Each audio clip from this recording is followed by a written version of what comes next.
Hi everyone, my name is Christina and welcome to Pick Up Vietnamese. Let's learn how to say I want to go to blah blah blah today.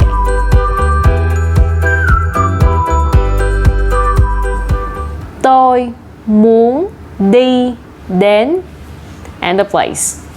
Tôi is I. Muốn means want. Đi is go. Đến is to or arrive. So tôi muốn đi đến. Tôi muốn đi đến. For example, you want to go to the restaurant. Tôi muốn đi đến nhà hàng or school. Tôi muốn đi đến trường. Trường is a school. Or you want to go to the cinema. Tôi muốn đi đến rạp chiếu phim. Rạp chiếu phim is a cinema. Or you want to go to the hotel. Tôi muốn đi đến khách sạn. Or the hospital. Tôi muốn đi đến bệnh viện. Or the market. Tôi muốn đi đến chợ. So let's review.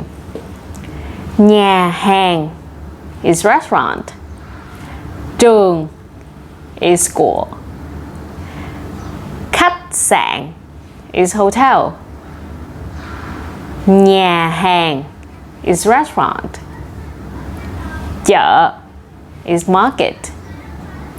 Bệnh viện is the hospital. So let's hear all the sentences one more time. Tôi muốn đi đến nhà hàng. Tôi muốn đi đến rạp chiếu phim. Tôi muốn đi đến chợ. Tôi muốn đi đến bệnh viện. Tôi muốn đi đến khách sạn. So that's it for the lesson. Don't forget to practice tôi muốn đi đến in Vietnamese. And don't forget to like and subscribe to see many more lessons from Pick Up Vietnamese. I'm gonna see you very soon. Bye bye mọi người.